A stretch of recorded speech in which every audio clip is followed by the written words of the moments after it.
Isaías 53, versículos 2 até o versículo 5. Pois foi crescendo como renovo perante ele,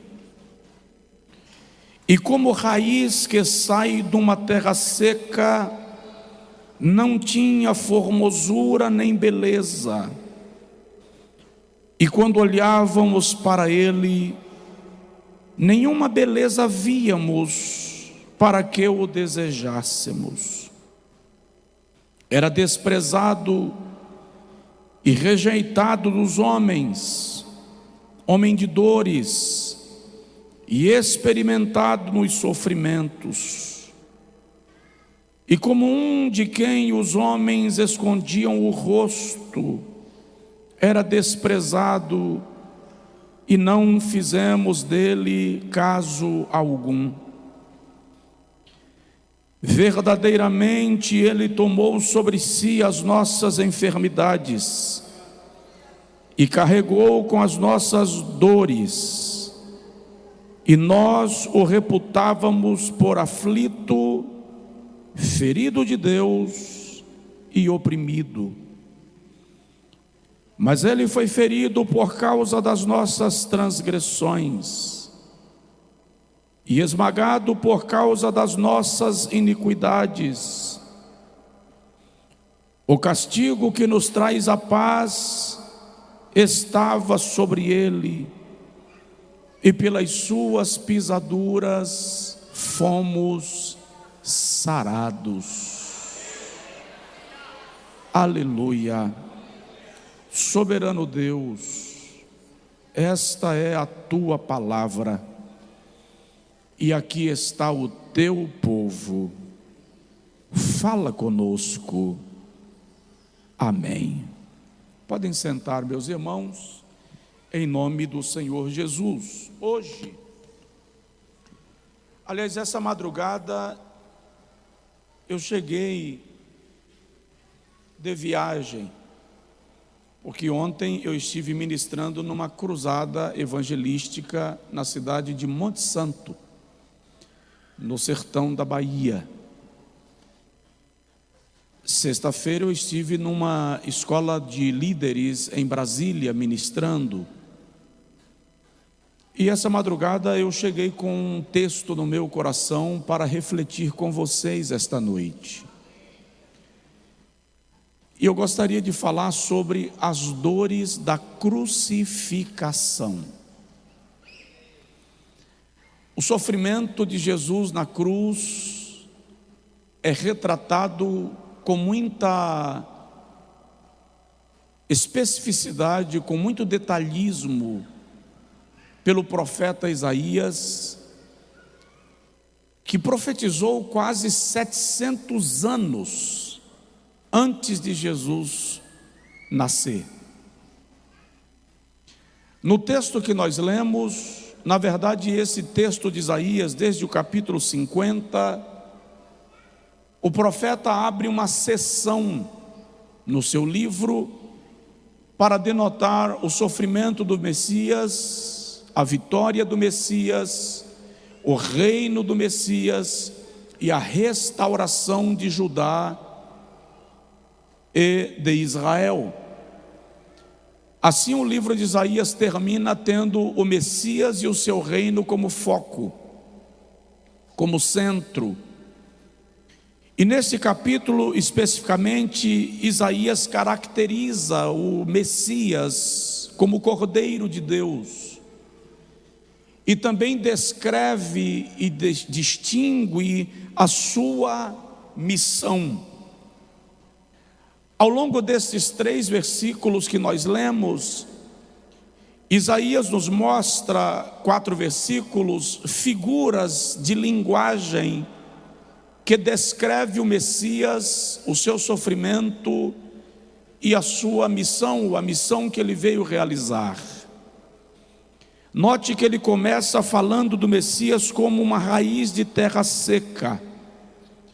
Para alguns estudiosos, Isaías está profetizando que o Messias viria numa época de esfriamento espiritual. numa época de apostasia. E Jesus de fato exerceu o seu ministério num período de plena aridez espiritual. Havia cerca de 400 movimentos religiosos no período que Jesus nasceu e exerceu o seu ministério no território da Palestina. Não obstante a quantidade de movimentos religiosos, eles estavam distanciados de Deus, porque aqueles movimentos eram meramente de proforma, de regras humanas, opressores e controladores. Então ele é chamado, ele é retratado por Isaías como uma raiz de terra seca. Depois o profeta diz assim: nenhuma formosura nem beleza víamos nele. O que Isaías está declarando nesse texto é que o Messias, é que Jesus, deixa eu chamar aqui, pessoalizar, Jesus não viria com atrativos físicos, com beleza exterior. Ele descreve Jesus como alguém que não possuía aparência física chamativa, não era atraente, não tinha uma beleza física admirável. É uma forma de dizer que ele era um homem comum. A expressão do profeta, inclusive, enfatiza o sofrimento e a humilhação pela qual Jesus haveria de passar para conquistar o direito da nossa salvação. E o profeta continua na sua descrição, ele diz: não havia nenhuma beleza admirável.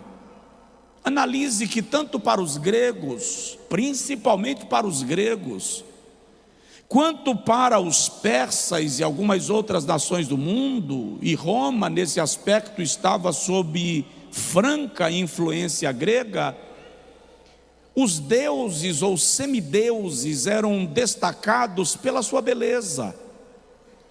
Havia pessoas que eram tão belas, tão bonitas, e havia inclusive um traço físico que caracterizava aquelas pessoas como semideuses, filhos de deuses. Aí o profeta vem e diz: na verdade, o verdadeiro filho de Deus vem sem nenhuma aparência extraordinária. Ele terá uma aparência comum. Era uma forma de preparar o povo para que não o rejeitasse por causa da sua aparência. Daí a pouco o profeta diz assim: era desprezado. Fui buscar o texto, a expressão desprezado aqui em Isaías 53 é desdenhado, desvalorizado, como alguém olhasse e dissesse assim: esse? Impossível, esse não tem chance de sê-lo. E o profeta o descreve com estas características: rejeitado pelos homens. Ou seja, ninguém faria muita questão de estar perto dele. Ao contrário do que os pintores medievais retrataram para nós, Jesus não tinha a fisionomia de um galã de Hollywood. Os pintores europeus retrataram Jesus como loiro, cabelos caracolados, olhos verdes ou azuis, queixo quadrado, mandíbula destacada. Esse é o conceito grego de semideuses. Isaías está dizendo que Jesus não tinha nenhuma beleza de destaque, nenhuma beleza admirável. Um homem comum, como a gente do seu tempo. Um homem que se misturava na multidão. Esse é o retrato que o profeta está fazendo de Jesus, e ele diz assim: homem de dores e experimentado no sofrimento. Eu dei uma lida no comentário bíblico em inglês de Ellicott, ou Ellicott, e ele diz que a expressão dores fala de tristeza, ou dá a ideia de um homem que tivesse algum tipo de enfermidade corporal, de defeito físico. E aí ele diz: ainda que nos evangelhos não tenhamos nenhum episódio de Jesus ficando doente, ou de Jesus adoecendo, nós temos episódios que revelam a sua humanidade. Ele se identifica com o sofrimento das pessoas. Ele era movido por íntima compaixão. Ele se cansava, ele chorava. Isso traduz a sua humanidade, revelando o quanto ele se identificou com os homens a fim de salvá-los. Preste atenção nisto. O escritor da epístola aos Hebreus, no capítulo 2, versículo 14 e 15, diz assim: visto que, assim como os filhos dos homens são subordinados às coisas concernentes à carne e ao sangue, assim também ele participou das mesmas coisas.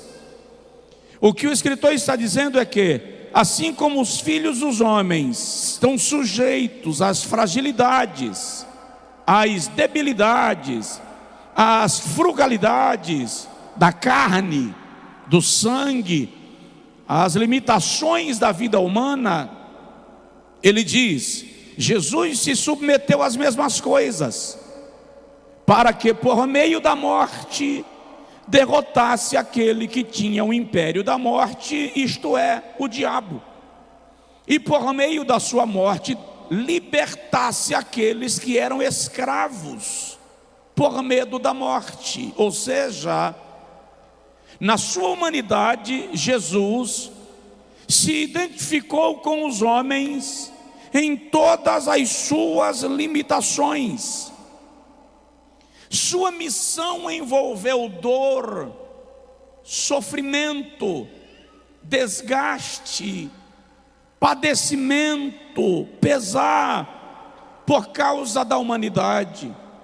Paulo diz aos Coríntios, na primeira carta, capítulo 15, versículo 3, ele diz: eu vos ensinei que Cristo Jesus morreu por nós, segundo as Escrituras.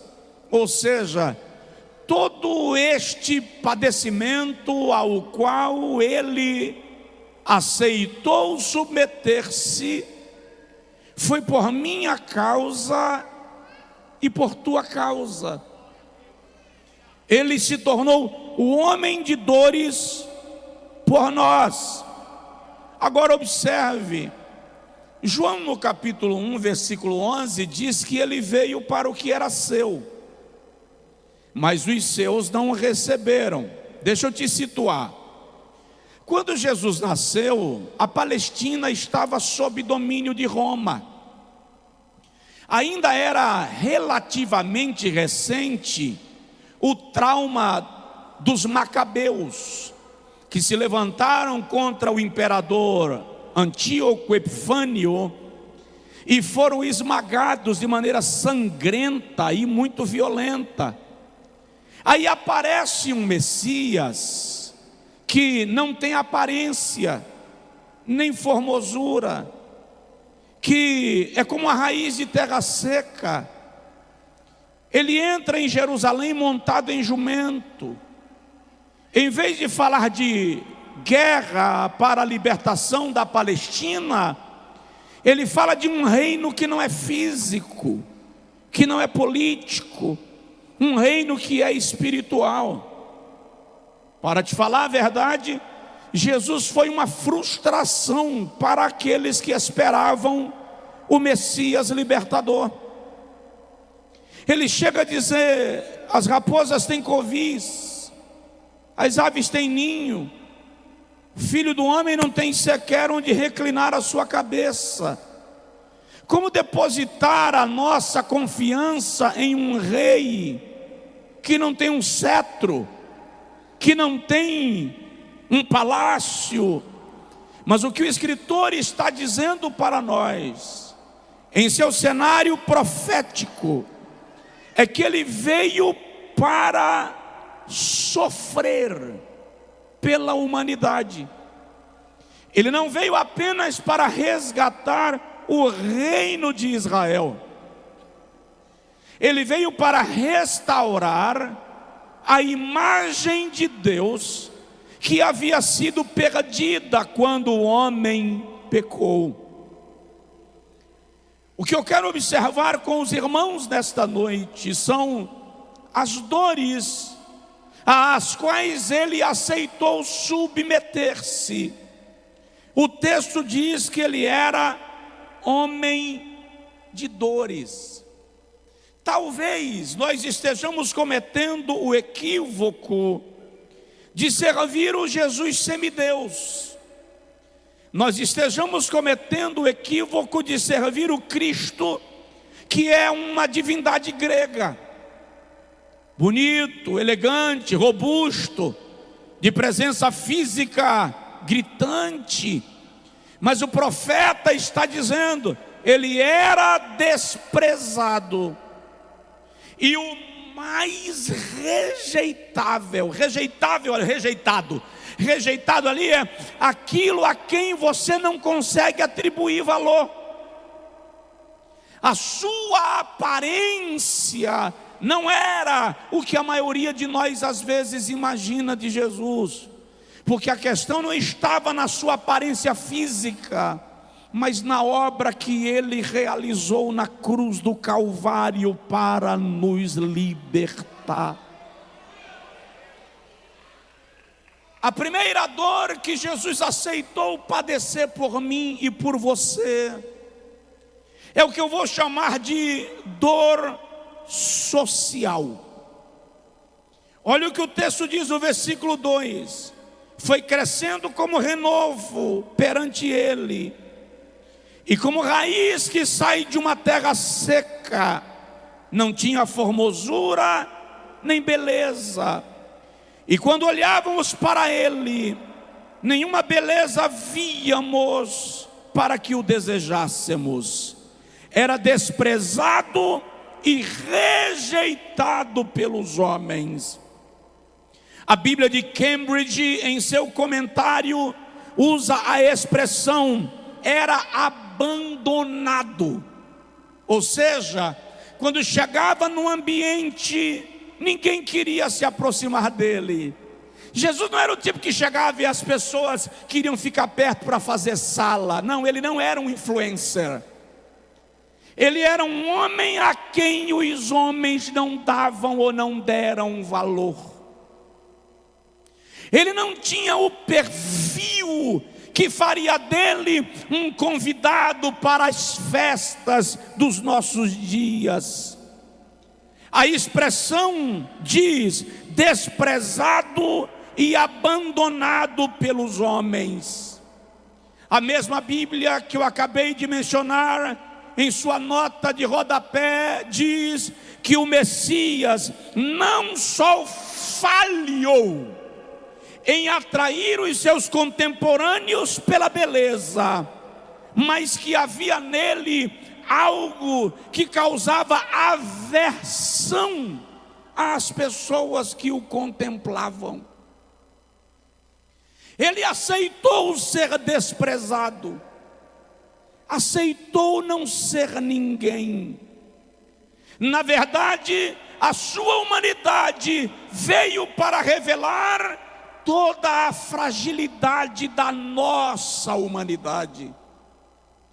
Ele aceitou a dor social do desprezo, a dor da rejeição, de modo que o escritor da epístola aos Hebreus diz que ele em tudo foi tentado, para que possa compreender aqueles que são tentados. Ou seja, todas as dores que você sente, todas as dores que eu sinto, Ele sentiu por nós, Ele sentiu em nosso lugar. Daí Isaías dizer: pelas suas pisaduras fomos sarados.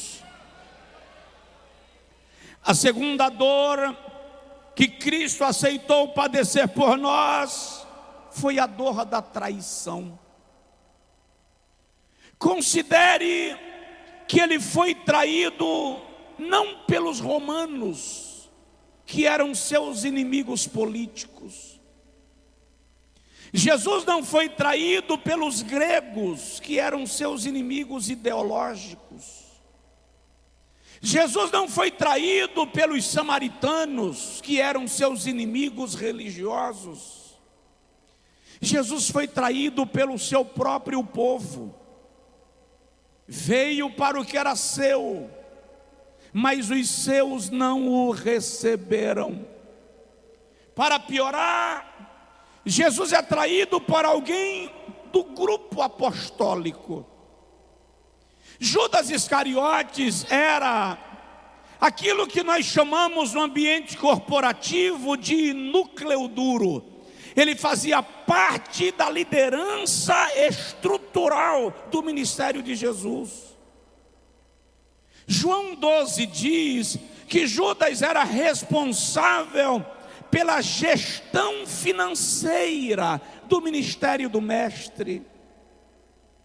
Se a gente analisar dentro da cultura judaica, Judas era parente de Jesus. Ele era da mesma tribo do Mestre, a tribo de Judá. A palavra Judas é uma variante grega do hebraico Judá, o que indica que Judas era da mesma tribo. E para corroborar isto, Iscariotes significa oriundo de Quiriote, aquele que veio de Quiriote. Em Josué capítulo 15, versículo 25, Quiriote está relacionada entre as cidades do território da tribo de Judá. Ele foi traído por alguém próximo a ele. Ele foi traído por alguém que tinha acesso a ele, de modo que o salmista, no Salmo 55, versículo 12, profetizando sobre isso, disse: pois não é um estranho que me trai, nem o meu inimigo, és tu, irmão meu. Juntos subíamos à casa de Deus e conversávamos sobre as coisas de Jeová. Jesus foi traído por mim e por você. Quando perguntaram ao ator e diretor Mel Gibson, quando ele fez o filme Paixão de Cristo, quase 20 anos atrás, e um repórter, uma jornalista, um entrevistador disse a ele: por que você, como um dos grandes atores do mundo, não quis atuar? Ele disse: porque o centro do filme não é o ator, é Cristo. Você teve alguma participação? Perguntou-lhe. Ele disse: sim. A mão que segura o prego e o martelo na hora da crucificação é a minha mão. E o entrevistador perguntou: e por que você optou por ser a sua mão crucificando Jesus?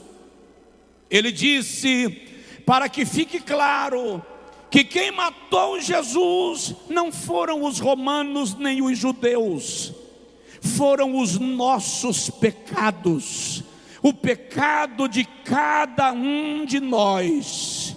Cada um de nós é responsável pela sua morte. Aleluia! Jesus morreu por mim e por você. Tem um hino no Inário Batista que diz assim: morri na cruz por ti, morri para te salvar. meu sangue sim verti, e posso te salvar. E no final diz assim: que fazes tu por mim? A pergunta básica é esta: o que nós temos feito em resposta ao Calvário? O que nós temos feito em resposta ao sacrifício de Jesus? Terceira dor que ele aceitou padecer por nós foi a dor do abandono. Olha o texto: era desprezado, o mais rejeitado pelos homens. Isso é tão claro na Bíblia Sagrada, que no momento que ele foi preso, até os seus discípulos o abandonaram. E aquele que pareceu que o seguia, o negou. Zacarias capítulo 13, versículo 7, há uma profecia que traz uma premissa: fere o pastor, e serão dispersadas as ovelhas. Em Cristo isto se cumpriu de maneira cabal. Nenhuma profecia das Escrituras se cumpre tão cabalmente, tão completamente, tão perfeitamente quanto esta. O Redentor é objeto de desprezo ainda hoje. Ele foi desprezado pelos fariseus, foi desprezado pelos saduceus, foi desprezado pelos escribas, foi desprezado pelos sacerdotes. Ele foi desprezado pelos samaritanos, foi desprezado pelos romanos, foi desprezado pelos judeus. Ele foi desprezado pelas grandes massas, crucifica-o. Foi desprezado por ricos, foi desprezado por pobres. Ele tem sido objeto de desprezo por todos aqueles que o rejeitam. Desprezado pelos grandes e eruditos, desprezados pelos pobres e desinformados, desprezados pelos belos e por aqueles de atributos não tão belos, desprezado por religiosos, sim, desprezado por ateus, desprezado até por alguns que se dizem cristãos. Mas o desprezo que ele sofreu foi para abrir os braços e nos aproximar de Deus. Era desprezado. A dor do abandono é a dor que machuca o brio, é a dor que machuca a autoestima, é a dor que mexe com a estabilidade psíquico-emocional. Mas ele sofreu o total desprezo por nós, foi abandonado. Quantos ainda hoje o rejeitam? Estava ali comentando rapidamente, o pastor José Luiz me fez uma observação. As escolas que estão se preparando para celebrar Halloween, o dia das bruxas. As escolas que celebraram outro dia aí o cabelo louco, que a origem é de caráter duvidosa, estão proibindo os jovens cristãos de evangelizar no intervalo, nos corredores das escolas. Nas universidades está sendo proibido falar de Jesus. Nas repartições públicas é para retirar qualquer símbolo que remeta a Cristo. O mundo está convidando Satanás para entrar nas suas salas e nas suas portas. E a igreja, lamentavelmente, não tem percebido. E por conta disso, muitos cultos também desprezam a Jesus. Em muitos cultos, o centro da atenção é o pastor, é o apóstolo, é o bispo, é o cantor, é a apresentação, é o político que veio visitar a igreja. A igreja não pode esquecer que o centro do culto é Jesus, a razão da nossa salvação é Jesus. Nós vamos para o céu por causa de Jesus, foi o seu sangue quem nos comprou, nós somos dele e pertencemos a ele. Paulo diz: quer vivamos, quer morramos, somos do Senhor. Aleluia, glória a Deus. Não despreze a Cristo, não despreze a Jesus. A quarta dor que ele aceitou suportar por nós foi a dor da calúnia.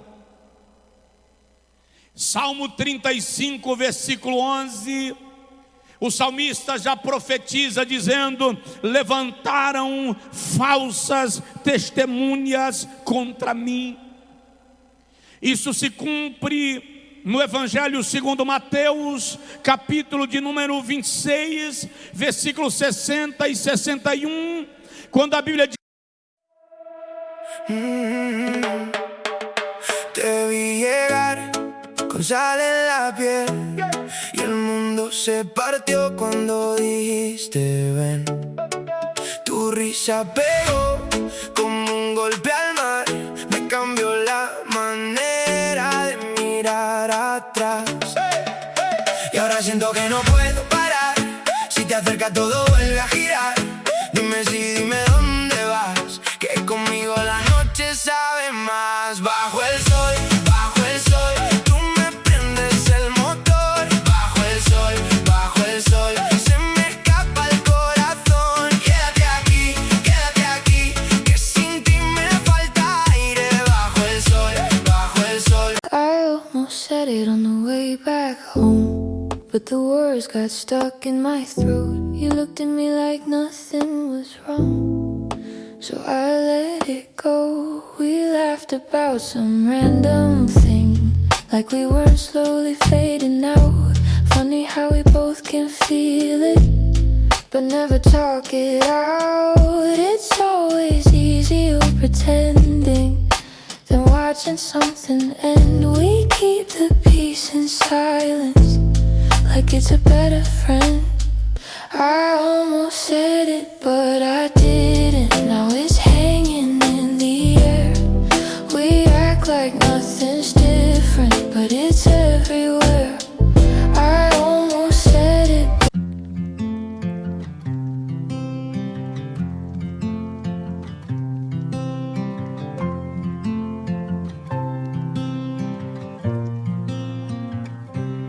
They said I'd break in heavy weather, bend too far and lose my shape.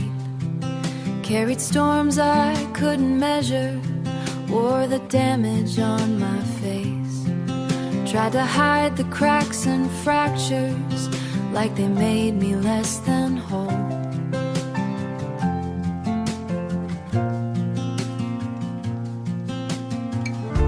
But every line just traced the map of everywhere I've grown.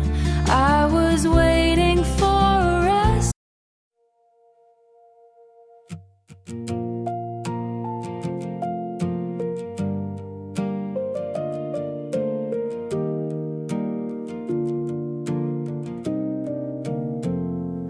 We stopped finishing our sentences, left them hanging in the air.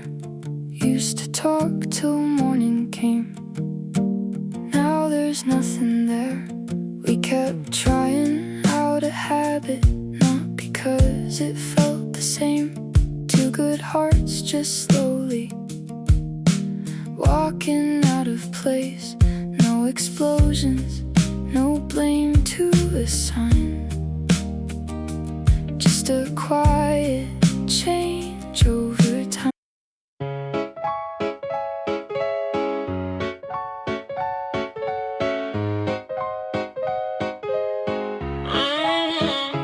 I wake up tired before the day starts. Coffee cold, same loop, restart. Everybody moving like they got a map. I'm just trying not to collapse. Notifications feel like pressure. Even silence got weight now. Smiling just to look better while I'm falling through the crowd. They say you're doing fine, just keep it up. But they don't see what it costs. If this is what it takes to win, I think I'm already lost. I got a burnout halo glowing under broken sleep.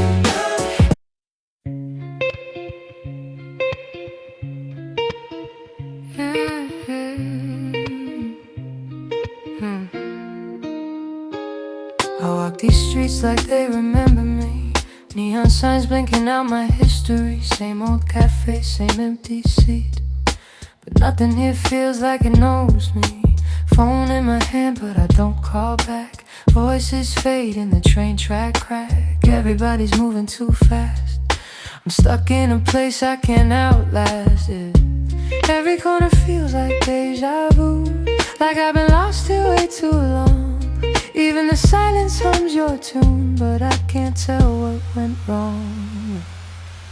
This city knows my name too well, but never asked.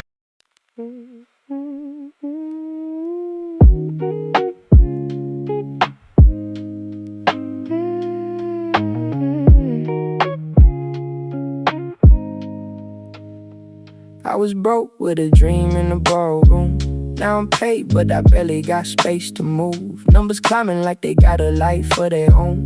Funny how it feels quieter when you're known. Used to pray for a check just to pay my dues. Now I'm checking my soul, got less to lose. Every dollar got a story I can't erase. Every win got a shadow I gotta face. I bought time, but I sold my nights. Chased the glow, now I miss the light. What's the worth if I lose my name in the balance sheet again? What's the cost? You want a house with quiet mornings. I want airports and open sky. We talk like we're still alive, but I see it drifting in your eyes. Same love, different direction. Same truth, different design. We hold on out of connection, but we're not on the same line. Nobody's wrong, nobody's lying. Just two hearts not syncing right. We'll have to cover the timing of saying goodbye tonight. We're going in different directions. Your sunrise hits while I'm still awake. Different clocks, same ache. I trace your name on a fogged up screen, like it might close the space between. Late night calls with a fragile line. Your laugh arrives just out of time. We talk like we're in the same room still. Even silence feels too real. Every mile says not enough, but my heart don't count like that. Love flies farther than the miles, through the dark, across the time. Every second draws the line. Back to you, back to you. Even worlds we can't align. I post a pic like I'm alright. Perfect light, perfect fake smile, but my room still feels too quiet. When the screen goes black at night, people say I look so fine, like they know what's on my mind. Double tap, don't read between lines. It's just noise to pass the time. I laugh in stories, not in real life. Feels easier to pretend. If I disappear for a while, would anybody even notice then? I got an offline smile that nobody sees but me. Online I look so alive, but that's not who I really be. I'm scrolling. You still ask me how I slept last night. Still leave tea by the counter light, but something in your voice feels far. you're standing right by. We talk about the weather first, like we forgot how hearts converse. Every word is soft and careful, like we're scared to make it worse. No fight, no storm, no breaking glass, just silence growing thick so fast. Two people learning how to stay while slowly drifting away. We're quietly falling apart. No thunder, no visible scars, just love turning into habit. And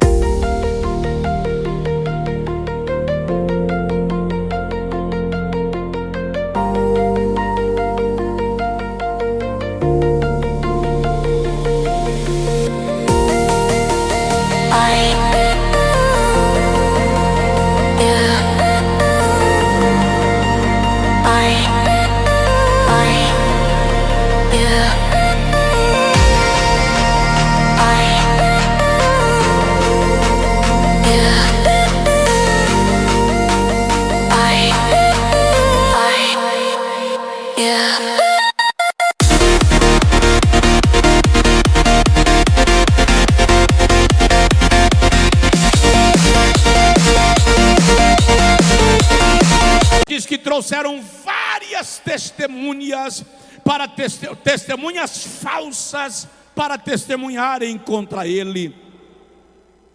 Ele foi acusado do crime que não cometeu, acusado do pecado ao qual não se submeteu. Se você ler Marcos 2, 15 a 17, acusaram Jesus de assentar-se com prostitutas e beberrões, acusaram-no de ser comilão. E no contexto que Jesus estava, a acusação de ser comilão não é a mera acusação de glutonaria, é a acusação de orgias, é a acusação de bebedices, é a acusação de frequentar ambientes moralmente duvidosos. Não o pouparam de mexer com a sua moral. Quando a mulher pecadora, em Lucas 7, prostra-se aos seus pés e chora, e com as suas lágrimas lava-lhe os pés, e com os cabelos enxuga-os, alguém diz: esse homem não é profeta. Ou seja, ele é falso, ele é um impostor, ele é uma farsa. Se ele fosse profeta, saberia que esta mulher que lhe toca é pecadora. É importante salientar que mesmo o traidor precisava encontrar uma justificativa para a sua traição. Então Jesus é caluniado, sua história é posta sob dúvida, ele é acusado do pecado que não cometeu, porque eu e você foi quem o cometemos. E eu gosto de um texto extraordinário de Pedro. Tento me inspirar nele para a minha vida cristã. Pedro diz que Jesus, quando atacado, não atacava, quando agredido, não agredia, quando caluniado, não caluniava, entregava-se àquele que julga retamente. Sabe o que é interessante nisto? Dá um toque de leve no seu vizinho e diz para ele: foi por mim e por você. Foi por mim e por você. É incrível como a igreja, lamentavelmente, já não fala mais disto. A igreja já não pensa mais nisto. Irmãos, existem 3 assuntos que eram temas fundamentais de pregações quando eu comecei a pregar: Calvário, batismo no Espírito Santo e arrebatamento. Não se fala mais nisto. Eu estava outro dia numa igreja e fui falar sobre batismo no Espírito Santo, foi notório no rosto das pessoas que elas nunca tinham ouvido falar sobre aquele assunto. A geração moderna não se lembra do Calvário. Nós queremos pregações que mexam com o nosso ego, que despertem as nossas habilidades, que nos apresente como pequenos deuses. Mas olha bem para cá, não há superação sem Jesus, não há vitória sem Jesus, não há conquistas sem Jesus. Não importa a sua posição social, se você não tiver Jesus, você é um miserável, pobre, cego, nu. Você pode ser rico, milionário, bilionário, sem Jesus você está na sarjeta. Você pode ser um intelectual altamente preparado, sem Jesus você é um mero ignorante. Você pode ser religioso e o mais piedoso deles, sem Jesus a nossa religião é lixo. Jesus é o centro, Jesus é a causa, Jesus é o Filho de Deus. Foi por nós. Em quinto lugar, ele sofreu a dor emocional. A dor emocional foi tão grande que em Lucas 22:44 ele olha para os discípulos e diz assim: ficai aqui e eu vou ali orar. Lucas diz que ele se distanciou cerca de um tiro de pedra, algo em torno de 25 a 30 metros. A Bíblia não diz como ele orou, embora Lucas diz que ele se prostrou. E ele começa a orar e dizer: meu Pai, se possível, passa de mim este cálice sem que eu o beba. Então Lucas, que é o único que descreve esse momento, talvez pelo fato de que Lucas é médico, e ele conhece os fenômenos do organismo humano, ele diz que Jesus começou a suar grandes gotas de sangue. Esse é um fenômeno raro, mas a medicina reconhece. Chama-se hermatidrose. É quando o estresse emocional, quando a angústia, a pressão psicológica é tão intensa que os vasos sanguíneos elastecem, entram em contato com os poros sudoríparos, e em vez de sair suor, sai sangue. Mas a medicina que o reconhece também diz que este é um processo extremamente doloroso. Ou seja, a dor não começou na cruz. No Getsemane, ele já suava grandes gotas de sangue. E enquanto ele suava sangue, ele diz: Pai, faça-se porém a tua vontade e não a minha. É João quem diz que naquele momento o Pai enviou um anjo para o consolar. Aí você diz assim: eu tenho renunciado tanto para servir a Cristo. Olha bem para cá, diante do que Ele fez, o que vale a renúncia que temos feito? Qual é a grandeza do nosso sacrifício por servi-lo? Em sexto lugar, a sexta dor que Jesus sofreu foi a dor física. A Bíblia diz que ele, como ovelha muda, perante os seus tosquiadores, não abriu a sua boca. Está escrito em Isaías 53:11, que foi a vontade do Pai moê-lo, fazendo-o enfermar. Ele sofreu a dor física quando foi preso por uma multidão turbada e incendiada, em João capítulo de número 18. Ele sofreu a dor física quando, sendo julgado por Pilatos, foi entregue para ser torturado. E se você nunca leu nada sobre, pesquise. A tortura romana era cruel. O réu era despido das suas vestes e era amarrado pelas mãos numa estaca ou num tronco com as costas expostas. 2 algozes, um de cada lado, seguravam um chicote cada um. O chicote era feito de um cabo de madeira curto para dar maior mobilidade no espancamento. Havia uma série de tiras de couro de animal curtido. Em todo o chicote havia pedaços de chumbo. Na ponta do chicote, pedaços de osso de chifre de carneiro ou de pedra talhada.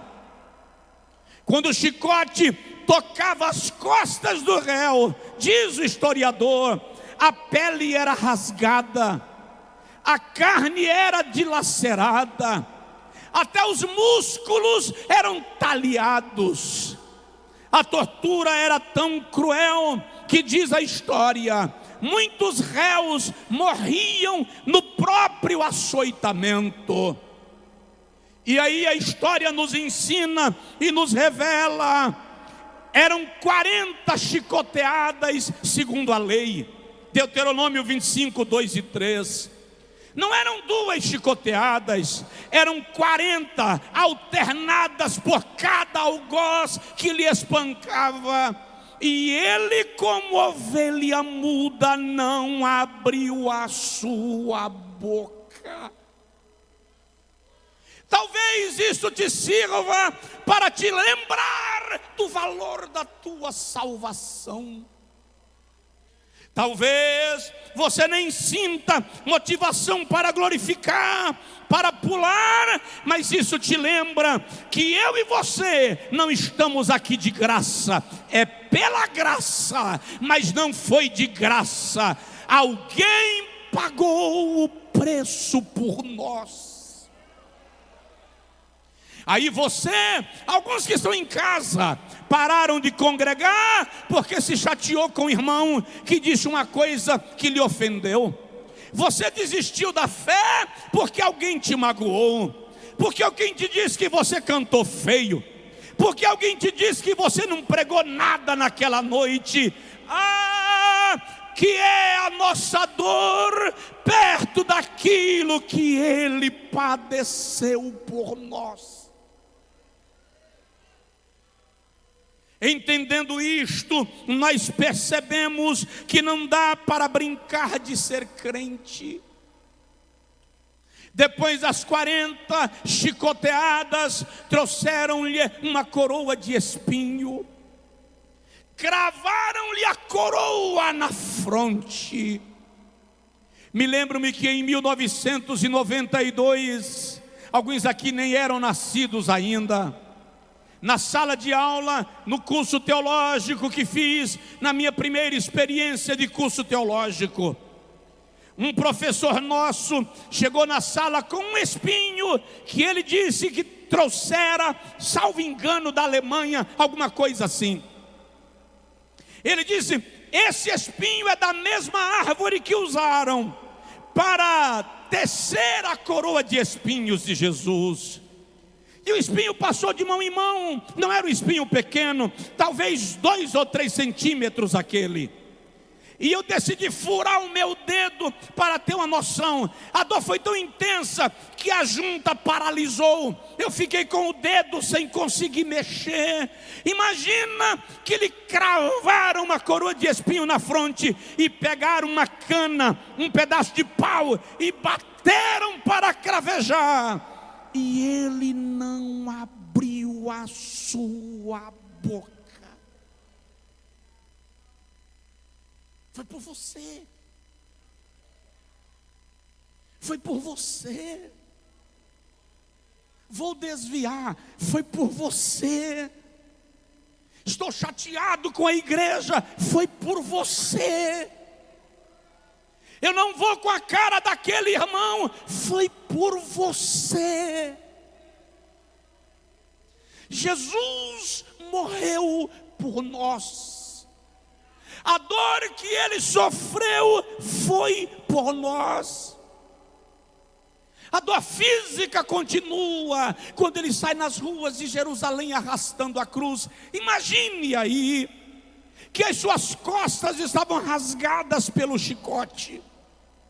E ele teve que arrastar a parte da cruz que lhe cabia. Dizem que a parte vertical já ficava preso no chão, mas a horizontal, que pesava cerca de 60 quilos, ele teve que arrastar nos ombros.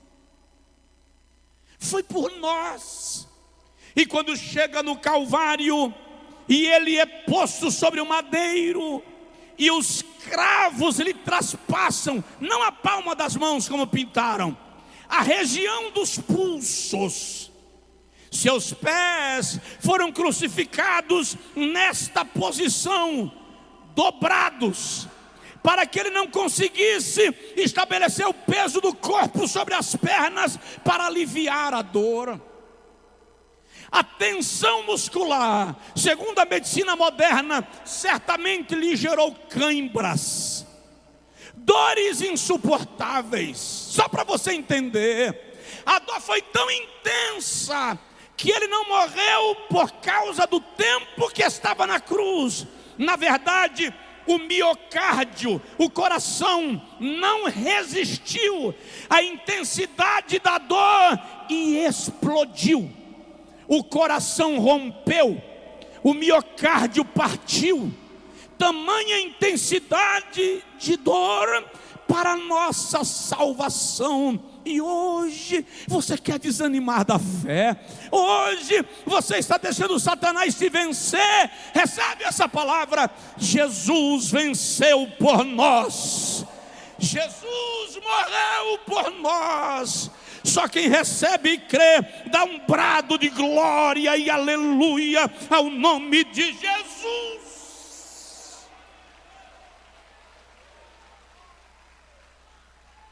Você não é barato. Você não é gente sem dono. O mais alto preço foi pago por nós. E de vez em quando alguém diz assim: eu quero um sinal de que Deus me ama. A cruz. A cruz é a maior prova de amor que o mundo jamais viu. A cruz é a prova da maior declaração de amor de todos os tempos. Ele sofreu por mim e por você. E eu termino. A penúltima dor da qual quero falar é a dor moral. A dor moral é para quem tem vergonha na cara. A dor moral é para quem tem respeito e pudor.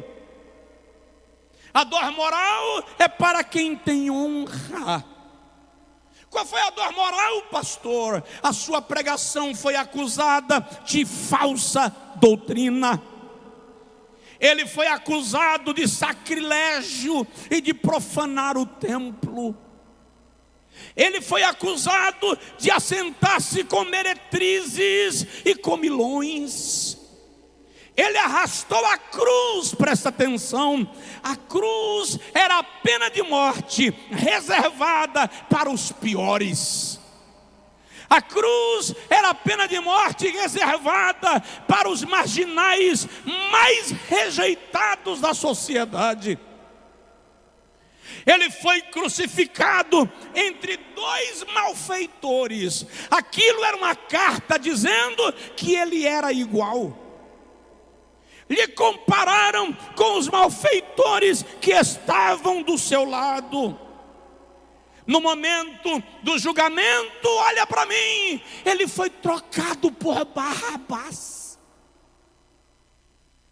Quem é Barrabás? As pessoas nas peças teatrais, eu já vi algumas, retrata Barrabás como se ele fosse um louco engraçado.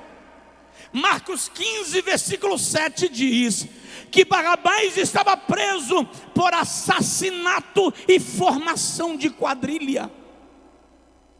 Jesus foi trocado por Barrabás, considerado pior do que Barrabás, considerado mais indigno do que um homem que estivera preso. Isso lhe impunha desonra. É disso que Paulo fala quando ele escreve um dos textos mais lindos da Bíblia: de maneira que haja em vós o sentimento que houve também em Cristo Jesus, que, sendo em forma de Deus, não teve por usurpação o ser igual a Deus, mas esvaziou-se, anulou-se, aniquilou-se a si mesmo, e assumiu a forma humana. E achado na forma humana, aceitou a condição de servo, sendo obediente até a morte. Olha o que Paulo diz: é morte de cruz. Ele afere, ele intensifica, ele deixa claro que não é uma morte comum, é morte de cruz.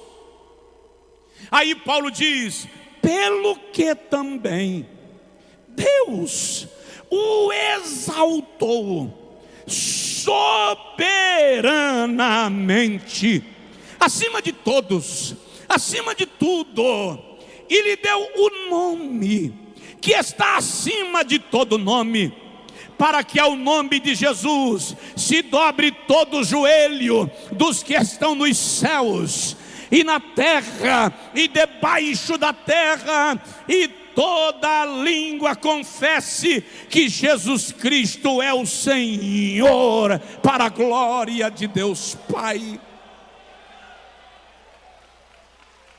Aleluia.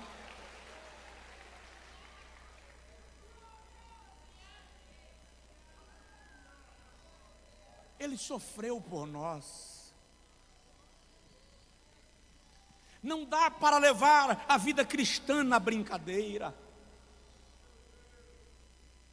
Mas deixa eu te falar, a pior dor da crucificação não foi a dor social, não foi a dor do abandono, não foi a dor moral, não foi a dor da calúnia.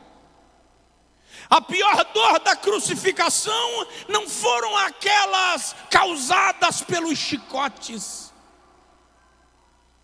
A pior dor da crucificação é a dor espiritual. A cruz do Calvário tem o momento mais escuro e tenebroso da história. A cruz do Calvário tem a noite mais longa do mundo espiritual. É na cruz do Calvário que Deus abandonou Deus. O Pai abandonou o Filho. Maria recebeu a visita do anjo para anunciar-lhe a gestação.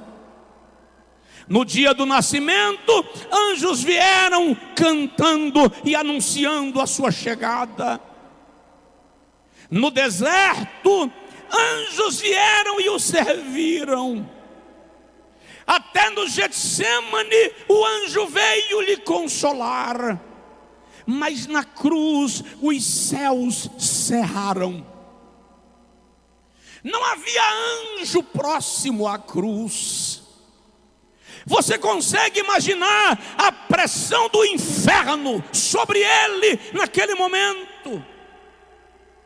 Porque se o Pai se afastou, se os anjos recuaram, a pressão do diabo foi intensa, e é nesse momento que ele brada e diz: Eloi, Eloi, lama sabachthani, Deus meu, por que tu me desamparastes? Mas tem algo que eu creio em meu coração. Quando o pai abandonou o filho na cruz, ele não estava dizendo não te quero mais. Ele não estava dizendo você não me serve mais.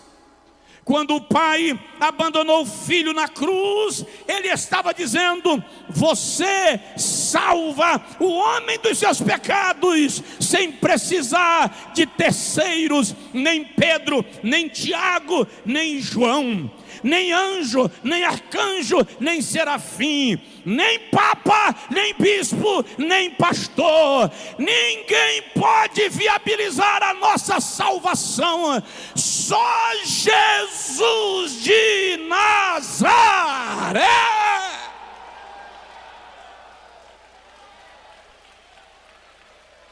Só Ele, só Ele.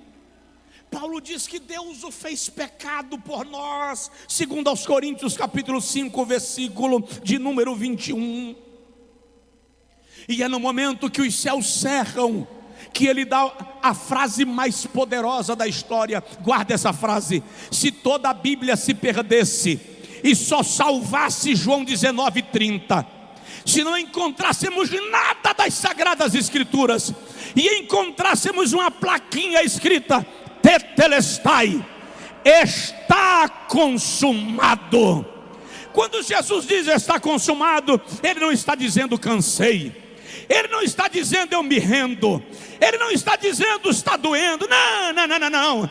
Tetelestai é terminei a obra, completei a missão, paguei a conta, não há mais nada para ser feito. A igreja glorifica, Jesus fez a obra completa na cruz do Calvário por nós.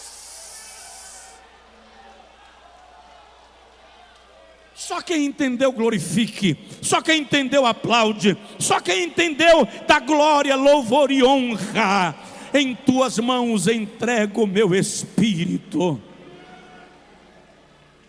A cabeça tombou, o corpo reclinou, o espírito humano saiu, Jesus morreu. Mas a história não terminou. Entre a sua morte e sua ressurreição, a profecia do Éden é cumprida. Ele desce às partes mais baixas da terra. O inferno precisa reconhecer quem é o Filho de Deus. Pedro diz que ele pregou para os espíritos em prisões.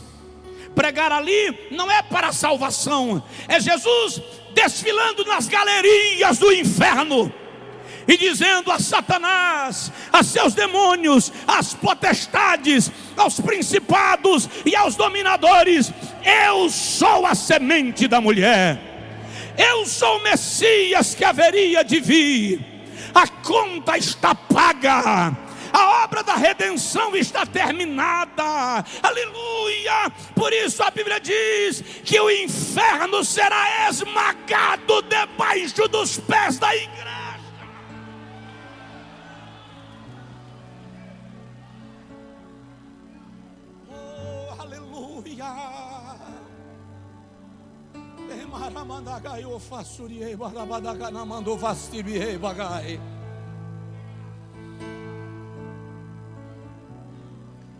No terceiro dia, as irmãs vêm subindo e dizendo quem vai remover a pedra, quem vai abrir o sepulcro.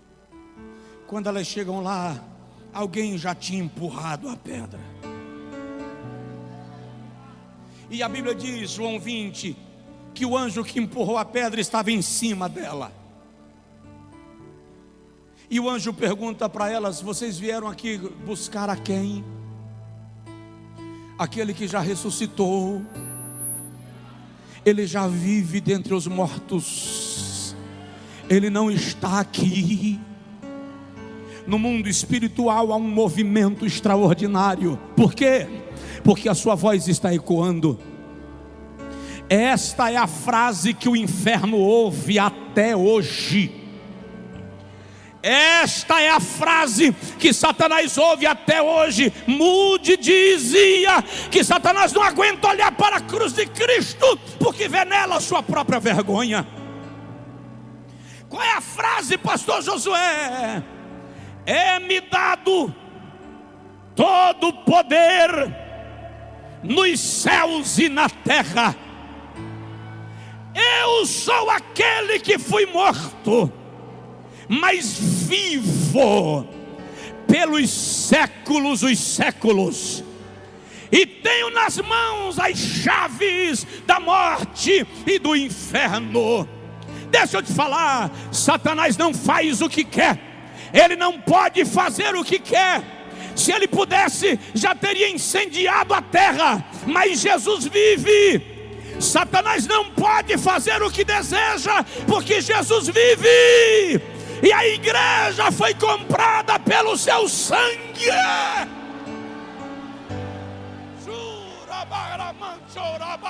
Fica de pé quem puder. Jesus vive. Aleluia. Ainda que o diabo haja na terra, ainda que ele se movimente entre os homens, ele não está livre para fazer o que quer.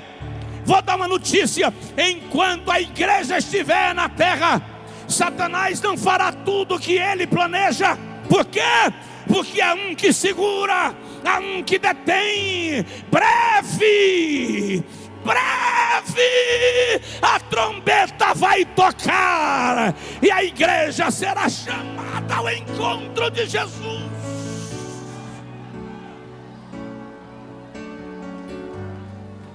Você que está em casa, na internet, dá glória a Deus. Você que está aqui no templo, louve a Ele. Ele morreu por nós. Ele morreu por nós. Ele morreu por nós. Mas Ele vive. Ele vive. Ele vive. Eu vou repetir até você dar glória. Ele vive. Ele vive. Ele vive. Jesus vive. Jesus vive. Porque Ele vive, você vai ser curado agora. Porque Ele vive, cadeias serão quebradas agora. Porque Ele vive, tua família vai ser restaurada. Porque Ele vive, sepultura está sendo fechada. Ele vive.